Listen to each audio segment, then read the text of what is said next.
TJ Dudley is going to unlock this Ole Miss defense with his versatility. And I'll tell you what I mean.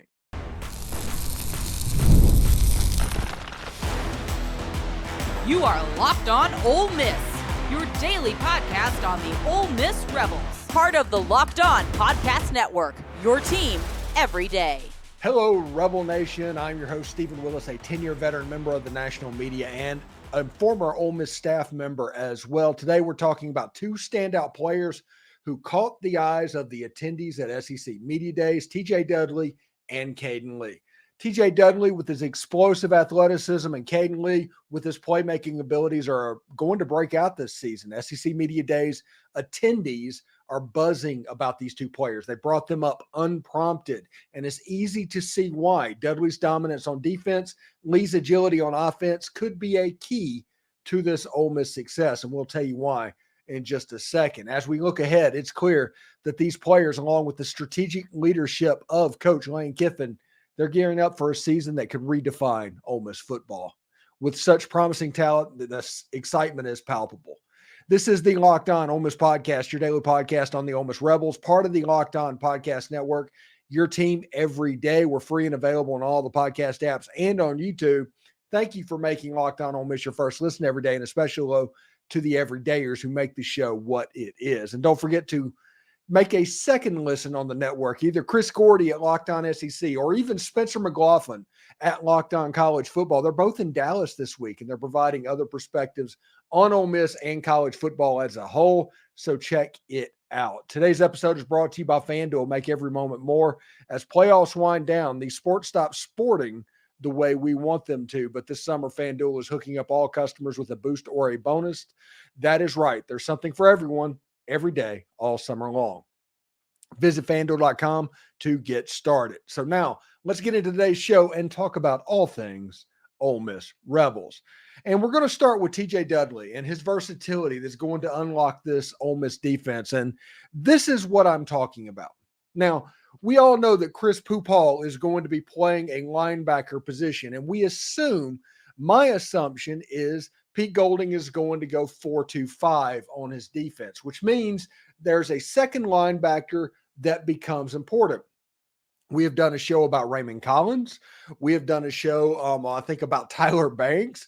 And Corey Coleman's coming back as well. He's going to play a good bit of football as well. But there's one player at linebacker that we've kind of discounted a little bit, and maybe that is to our own peril, and that is TJ Dudley.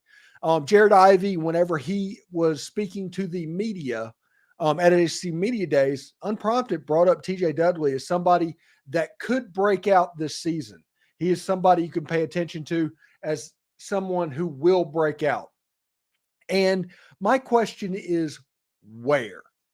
That is where his versatility is going to come in. And I think he's going to be able to star by doing a lot of different stuff. And this is what I mean.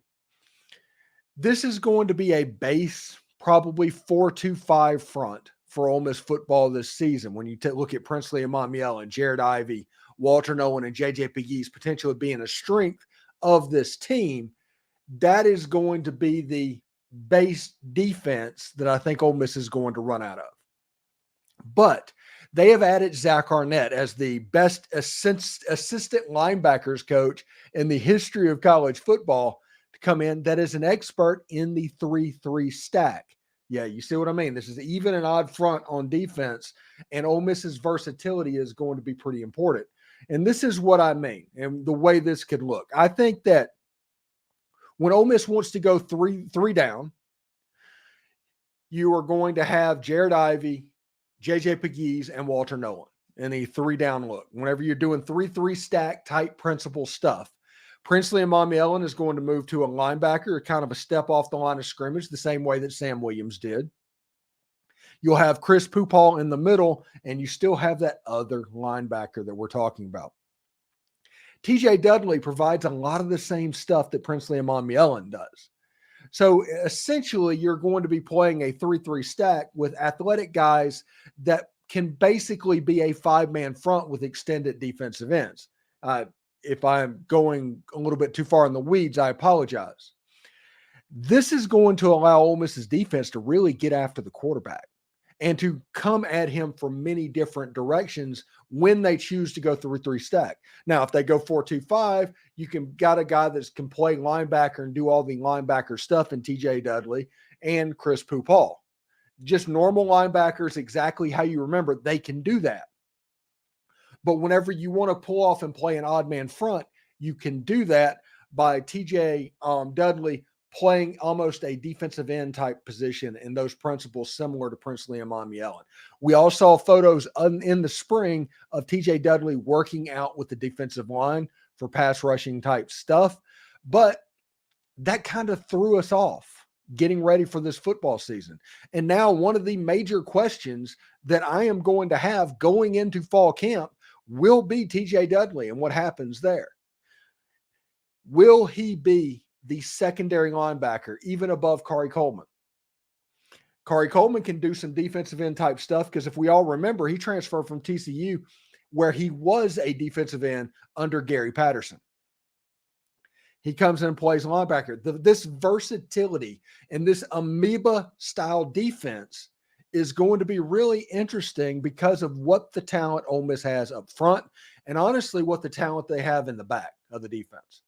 The middle of the defense is where the amoeba is going to exist potentially.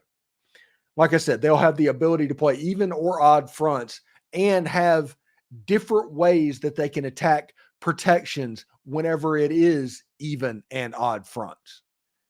Really interesting stuff. And I think that, it's not something that can be overshadowed. And TJ Dudley has the athletic ability. If we all remember a year ago, he did not make the transfer portal deadline, so he had to sit out a year, or supposedly a year, until I guess somebody from Ohio or wherever it was, they sued and they opened that up to where a court injunction said, hey, you can no longer make people sit out for transferring.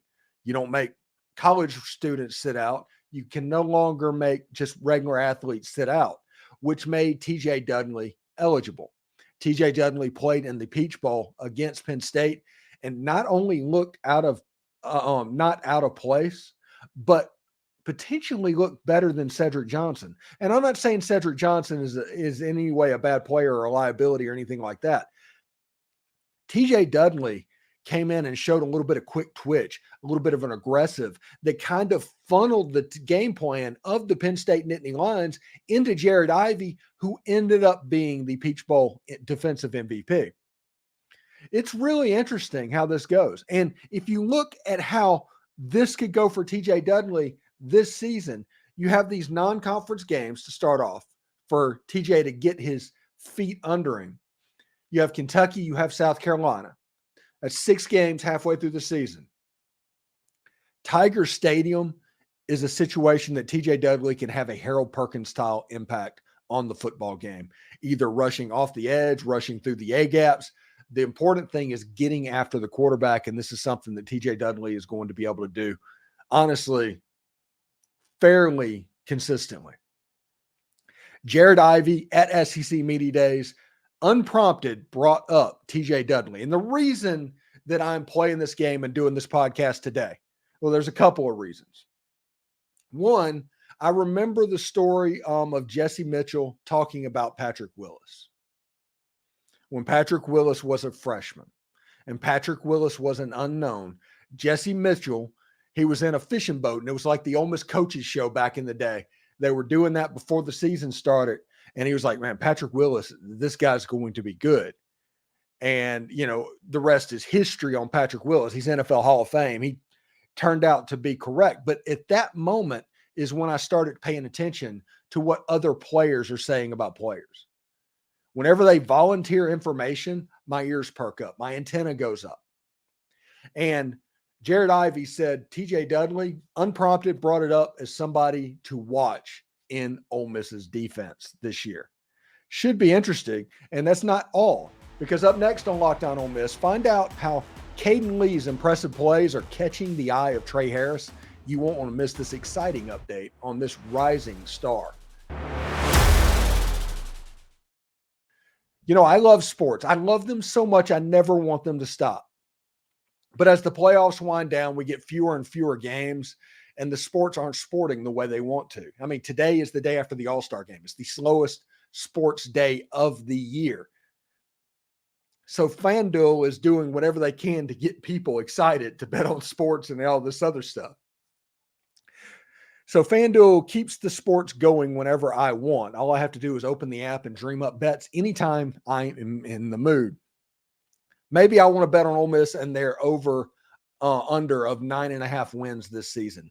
Or maybe Jackson Dart is at plus 1,500 to win the Heisman. Maybe that granular bet is what I'm looking at. Now is the chance. And this summer, FanDuel is hooking up all customers with a boost or a bonus daily. That's right. There's something for everyone every day, all summer long. So head over to FanDuel and start making the most out of your summer. FanDuel, it's the official sports betting partner of Major League Baseball. Are you watching Fox Sports or ESPN on your TV and you have to turn down the volume? With all of that screaming or shouting, make the switch to Locked On Sports today. It's a free 24/7 sports streaming channel programmed for you each and every single day to bring you the biggest stories without all of that screaming. Locked On Sports today brings you can't miss analysis, opinions, and news, streaming 24/7 on YouTube or the free Amazon Fire TV channels app, part of the Locked On Podcast Network, your team every day. And there's still time to join the Grove Collective and help Ole Miss football be elite. You can go to thegrovecollective.com and join today. So it wasn't just TJ Dudley getting a shout out during SEC Media Days. He got that shout out famously from Jarey. Ivey.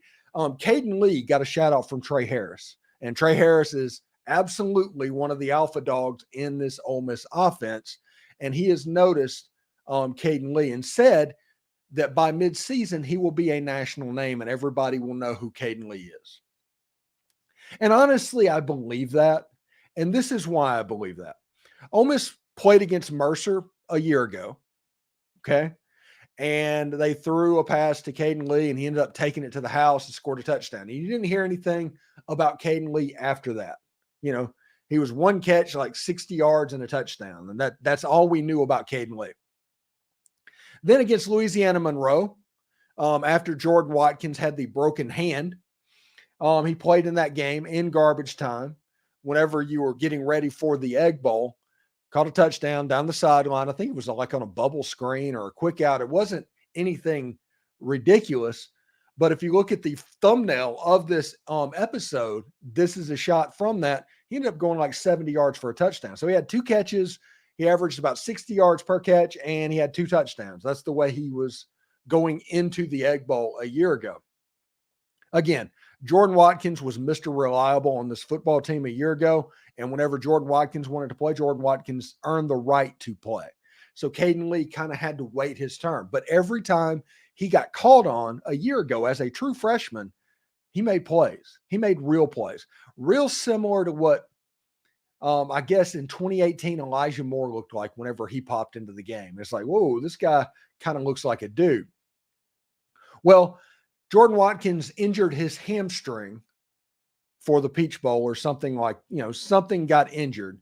And he was unable to play any real role, to think about that. And Kaden Lee came in with those being the only 2 catches of his freshman year and played a good portion of that game against the number 1 defense in all of college football. And Kaden Lee not only looked like he belonged, but he was open most of the day. It was a situation to where Jackson Dart was picking on Penn State players. And Tre Harris, they tried to man him up, single coverage him a couple times, and that was just fruitless. Yet, you had Kaden Lee that was just a terror and a menace in between the hash marks. Same goes for Caden Prieskorn, who had like 10 catches for 126 yards in that game and 2 touchdowns. And on the other side with Dayton Wade. So this is where this gets interesting to me. We all talked yesterday about Deion Smith and what is going to happen with him. Now, there was something that came out. It was not him saying that Deion Smith was not going to make it. It was not Deion Smith saying he was going to make it. Neither one of those factual things. So if anybody off of yesterday's story is playing either one of those angles, they're lying to you. But the fact is, we don't know. I don't think anybody knows. We know that Inside the Rebels and Shay Hodge and Deion Smith have all said that he's coming. And like I said, I have no reason not to believe that's going to happen. But in the event that he doesn't come, Kaden Lee becomes really important for Ole Miss football. Kaden Lee becomes a direct replacement for Dayton Wade. As somebody that has played inside and outside, whenever they asked him in spring football where he has played, he talked about playing on the slot and playing out wide, and you have a situation to where he makes it into this rotation. When you count on what Jordan Rogers said at SEC Media Days yesterday, with Ole Miss getting into and doing a hefty load of 5 wide receiver sets, again, that could be 11 personnel, just like it always is, but the formation could be spread out and doing things like that. Versatility, just like what TJ Dudley is able to provide for the defense, is also key for Ole Miss wide receivers. Daquan Wright, who is more of a receiver tight end as opposed to that all-around guy. He's still a really good player, and that is not a slight on him at all. But he is going to be a perfect type player. If Ole Miss decides to run some 12 personnel out of these 5 wide receiver sets, you're not going to lose that much athleticism. You're going to have an extra blocker on the field. These 5 wide receiver sets are going to be really a big deal. And somebody like Kaden Lee, who has experience on the outside, who has experience on the inside, can move around, somebody that has the right attitude and is doing this completely the right way, really has a chance to break out. When you look at what Ole Miss has in the first 6 games of the season, when you look at that, let's bring up the predictions just for the heck of it. This is the schedule for Ole Miss this season. August 31st versus Furman. It's going to be a big game because of the first game. And I expect Ole Miss, honestly, to be wearing all white in that game. Like Ole Miss's new uniform, I expect some semblance of that being worn. It might be powder blue helmets with the powder blue numbers. That could happen. But I think that with Ole Miss wearing white in the stands, there's a chance for a little bit of synergy there. MTSU, at Wake, Georgia Southern. That's all games that Ole Miss is going to be favored by 15 to 25 points. Okay. Kentucky. That's a game that Ole Miss is going to be favored by 10 points. At South Carolina, at LSU. Going to be a little bit tighter. Ole Miss will be favored against South Carolina by a touchdown at least. LSU is going to be like Ole Miss favored by 2 or 3. Oklahoma in Oxford. Ole Miss is going to be favored by a touchdown. At Arkansas, Ole Miss is going to be favored by 10, but playing in Fayetteville scares the heck out of me. Georgia, Ole Miss is going to be about a 3 to 5 to 7 point dog in that game. At Florida, Ole Miss is going to be favored by about 7 to 10 points. In Mississippi State right now, Ole Miss is favored by 21 in that game. So that is what the season shapes up doing. There's a lot of games and a lot of reps that can be won for Kaden Lee. When you're looking at a situation where Lane Kiffin is planning on playing 15 or 16 football games this year, you're going to see a situation that when the game gets out of hand, when the game gets over, you're going to see starters get pulled out of the game. Kaden Lee making plays and his versatility in things can make this offense even a little bit more dangerous.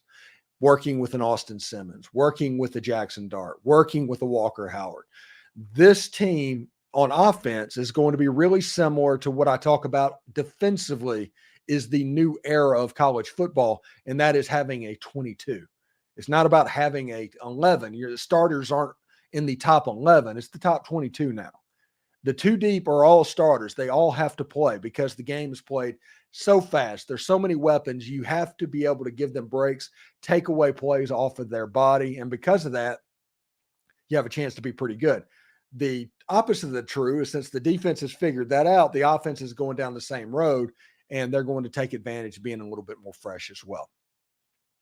We'll see. I think Kaden Lee has a chance to be the dude. He really has a chance to be the dude in 2024 for Ole Miss. You have Tre Harris. You have Jordan Watkins. You have Juice Wells. All of those are going to get attention. Caden Prescorn is going to get attention. Anybody that comes on the field that there's not those 4 players, they are guaranteed single coverage. And if you get single coverage and you're able to win, you have a chance to be a very, very good football player for Ole Miss in 2024. And we all have seen Jackson Dart And Lane Kiffin talked about this at SEC Media Days. From the beginning of 2023 to the bowl game against Penn State, Jackson Dart improved greatly in his down the field ball placement. He was really good at putting the ball where he needed to put it. And if you have a guy with single coverage that is hard to do it, Penn State couldn't cover him, even though he was a true freshman and didn't play very much. He kind of ripped them to shreds. And I think there's probably some other players that are going to get in the mix as well. Just my opinion, I want to see Aiden Williams play. I want to see Noreel White on the field as well. Noreel White and Cayden Lee have a little bit of similarity to what is going to go on. And if Deion Smith makes it into campus and starts practicing, I am going to be fired up about that as well. Anyway, thanks again for making the Locked On Ole Miss podcast your first listen. Nick Saban has praised the Rebels, saying they are top-level SEC ready. What does this mean for Ole Miss? Stay tuned.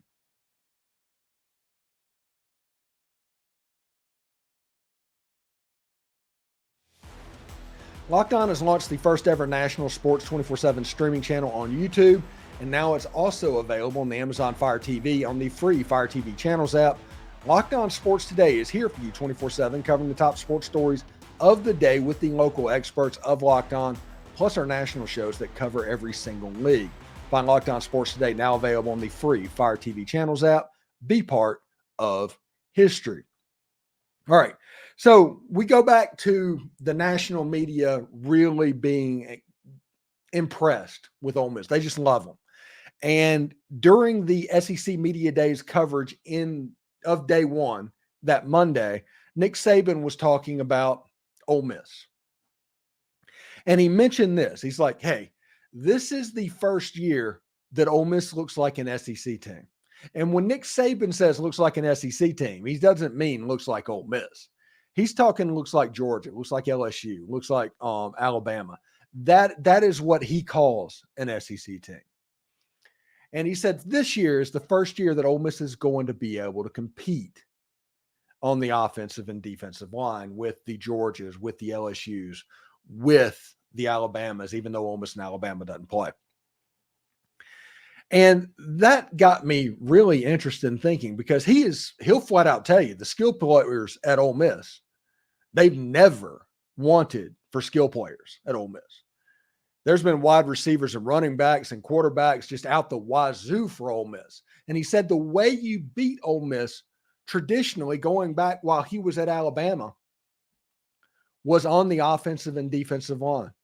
Out physical them, run the football, get after their offensive line. If you did that, you could affect the passer, and all of those skill players, all of those great players, it would be at best problematic. Nick Saban says this year, that's different. And let's go ahead and talk about players that got brought in for Ole Miss that are trench type players. And it starts with this guy, Walter Nolan. Walter Nolan's a dude. He's also a cheat code apparently on College Football 25, but we'll get into that after Friday. So next week we will talk about that, at least a segment. You have him. You have Princely Amonmielen. Those are two first-round NFL level talented players coming over to play on your defensive line. If they stay healthy and you make it to where J.J. Pegues, who was the best player on Ole Miss's defensive line a year ago, becomes the third best player, all of a sudden you can do a little bit what Alabama and Georgia does. And then you have Jared Ivey. Also, Nick Saban didn't say it expressly, but when Nick Saban says his defensive line looks like, acts like the Alabamas, the Georgias, and all of them, he is meaning about those double teams that I've told you about multiple times. Walter Nolan is going to demand a double team. Princely Amonmielen, he's going to have to be double teamed, or he's going to be able to work, which means two defensive linemen are going to deal with single blocking. You have Jared Ivey, who was the Peach Bowl MVP, and you have J.J. Pegues potentially, depending on what they do. If J.J. Pegues is really good against single coverage, all of a sudden Princely Amonmielen might be the defensive lineman that ends up getting single coverage. Because of that, you are going to have, and I have said this over and over and over again, the quarterback is going to have less time. College quarterbacks make mistakes. That's what they do. That's what makes a college quarterback a college quarterback. And you're going to have smaller windows because Ole Miss went out and got Isaiah Hamilton and went out and got Tre Harris. And then he brought in a whole bunch of ball hawks for the back of the secondary with corner coverage skills and ball skills to pounce on those mistakes. It is really not hard to see how Ole Miss designed their defense this year. Nick Saban sees it. Everybody sees it. It all starts with that defensive line and affecting the quarterback. That defensive line should be good enough with a linebacker core of TJ Dudley and Chris Paul, if those are the two, or Corey Coleman, whoever are the two linebackers that line up there. If you can stop the run and force them into long yardage, explosive plays become on the table. And this defense is going to be very, very good at explosive plays.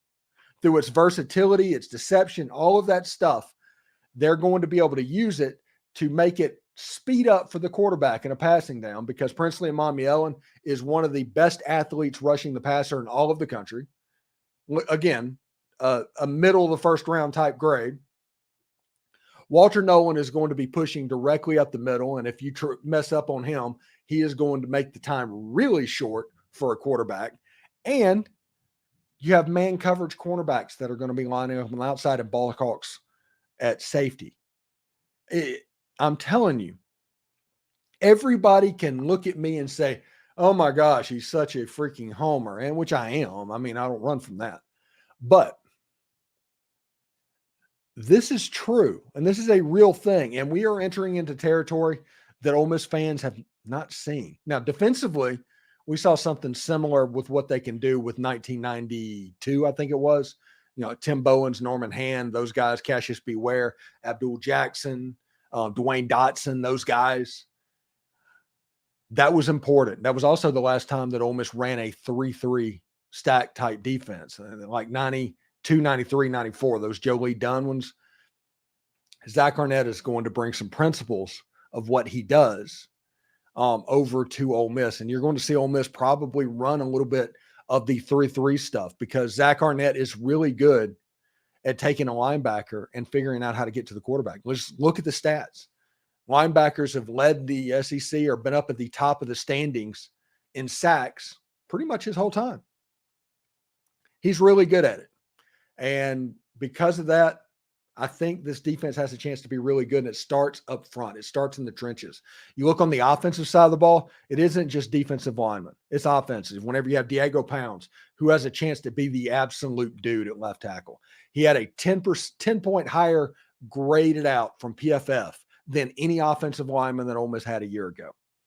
Jalen Williams he's going to be a good player. I mean, it is. Micah Pettis is going to be good, but we don't have any idea how this offensive line is going to shake out. When you have Julius Buelow, when you have Jerquan Scott, when you have Nate Kalepo going against the returners that Ole Miss has had, that has played a good bit of football, Ole Miss is going to be able to turn those guys loose against defensive linemen. And you're going to see Ulysses Bentley, Henry Parrish, and Rashad Amos kind of eat a little bit. This is going to be a lot of fun, I do believe. I'm excited about what the offensive and defensive line can be for Ole Miss football, and I'm excited about, honestly, where the Rebs sit. Thanks for making the Locked On Ole Miss podcast your first listen. We have the most perspective surrounding Ole Miss sports. It's one of the many reasons why we're the number one Ole Miss podcast out there. Thank you very much for your support on that. But for your second listen, check out Lock On's new venture, the first ever national sports 24/7 streaming channel on YouTube. Locked On Sports Today is here for you 24/7, covering the top sports stories of the day. Also, Locked On is going to be adding 24/7 streaming channels for college sports and the NFL this fall. So we're going to grow. There's going to be perspectives and featuring, including yours truly. So we'll see what goes on. So find Locked On Sports Today, now available in the free Fire TV channels app. And for those of you on YouTube, we will send you there right now. Howdy toddy, everyone.